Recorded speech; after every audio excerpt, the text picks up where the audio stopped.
दोस्तों नमस्कार, मैं सुबोध कुमार। आप देख रहे हैं खबर नेशनल टाइम्स। चुनाव आयोग को लेकर बड़ी खबर है। एसआईआर पर बढ़ रहा टकराव, 5 बीएलओ की हो चुकी है मौत।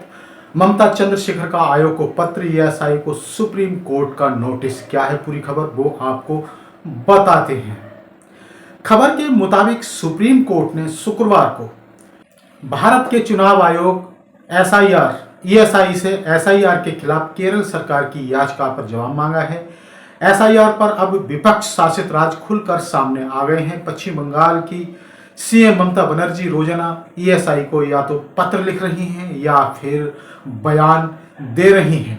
यूपी में नगीना सांसद चंद्रशेखर आजाद ने शुक्रवार को एसआईआर के खिलाफ चुनाव आयोग को पत्र लिखा और तमाम व्यवहारिक परेशानियां बताई।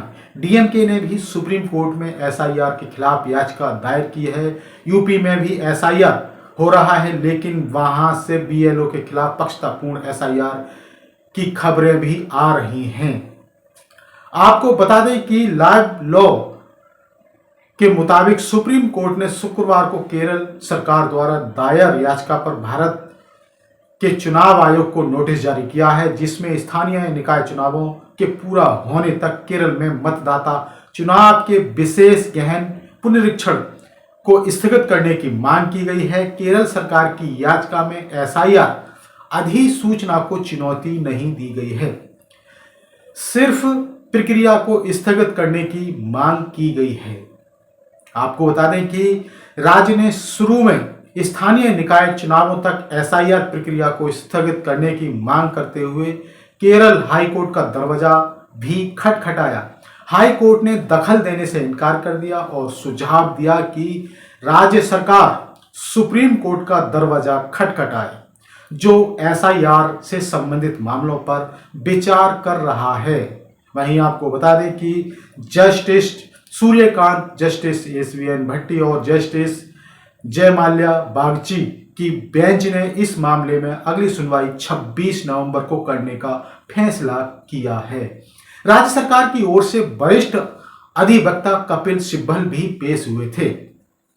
केरल से कई याचिकाएं। केरल सरकार की याचिका के अलावा बेंच ने इंडियन यूनियन मुस्लिम लीग के महासचिव पीके कुनहाली कुट्टू, केरल प्रदेश कांग्रेस अध्यक्ष सन्नी जोसेफ और माकपा सचिव एमबी गोविंदन मास्टर द्वारा दायर याचिकाओं पर भी नोटिस जारी किया। माकपा सचिव की ओर से वरिष्ठ अधिवक्ता रंजीत कुमार और आईयूएमएल की ओर से अधिवक्ता हारिस बीरन पेश हुए थे। अब तक 4 राज्यों में 5 बीएलओ की मौत हो चुकी है। बंगाल सहित 12 राज्यों और केंद्र शासित प्रदेशों में चल रहे मतदाता सूची के विशेष गहन पुनरीक्षण एसआईआर के दूसरे चरण के साथ ही बूथ स्तरीय अधिकारियों बीएलओस की मौतें और उन पर कार्रवाई की घटनाएं सामने आई हैं। बुधवार और गुरुवार की दरमियानी रात को गुजरात के कापड़गंज तालुका के नवापुरा गांव में एक सरकारी स्कूल के 50 वर्षीय शिक्षक रमेश भाई परमार की जामबुड़ी गांव स्थित उनके आवास पर दिल का दौरा पड़ने से मृत्यु हो गई। परमार को हाल ही में बीएलओ का भार सौंपा गया था। उनके भाई नरेंद्र परमार ने पत्रकारों को बताया, बीएलओ के तौर पर अपना काम खत्म करके वह बुधवार को शाम करीब 7:30 बजे घर लौट रहे थे और तरोताजा होने के बाद एक बार फिर कार्रवाई में लग गए। उन्होंने कहा कि चूंकि गांव में मोबाइल नेटवर्क की समस्या है, उन्होंने रात 11:30 बजे तक काम किया। इसके बाद उन्होंने खाना खाया और सोने चले गए, लेकिन जब वह सुबह नहीं उठे तो हम उन्हें पास के अस्पताल ले गए, जहां डॉक्टरों ने उन्हें मृत घोषित कर दिया। हमारा मानना है कि अत्यधिक काम के दबाव के कारण उन्हें दिल का दौरा पड़ा, ये उनके परिवार वालों ने कहा। परमार की बेटी शिल्पा ने भी कहा कि उनके पिता बीएलओ से संबंधित काम के कारण दबाव में थे।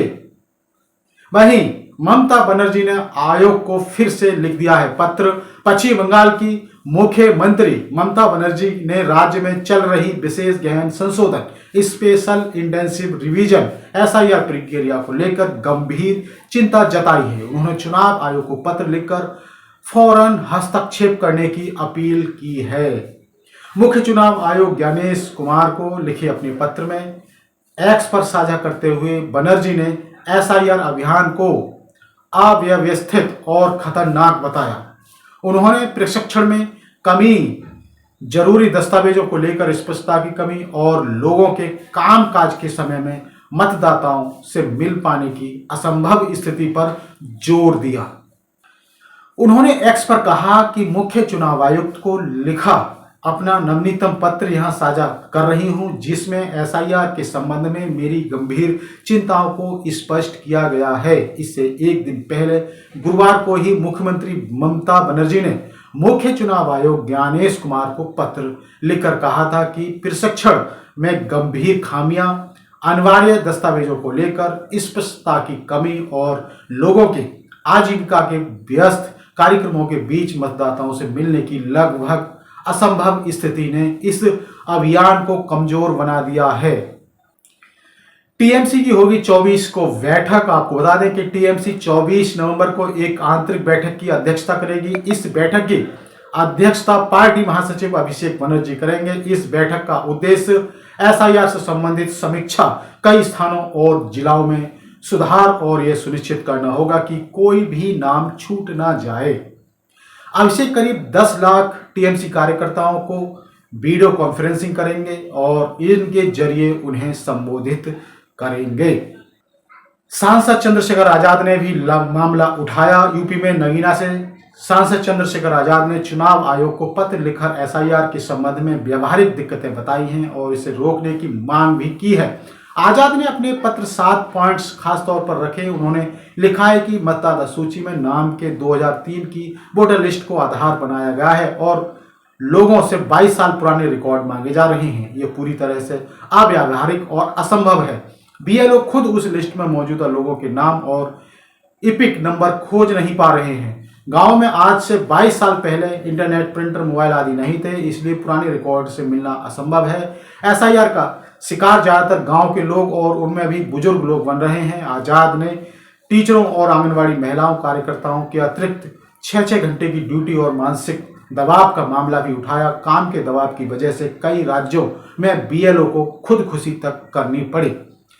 सांसद ने खास तौर से गांव की समस्या उठाते हुए लिखा कि वहां नेटवर्क कमजोर है और सस्ते मोबाइल पर डेटा अपलोड करने में काफी दिक्कत हो रही है। इससे संबंधित ऐप बार बार हैंग हो रही है। तो दोस्तों, आपको बता दें कि ये बड़ी खबर थी चुनाव आयोग को लेकर। चुनाव आयोग पर लगातार सवाल उठ रहे हैं, सवालों के घेरे में हैं और लोगों को दिक्कतों का सामना करना पड़ रहा है।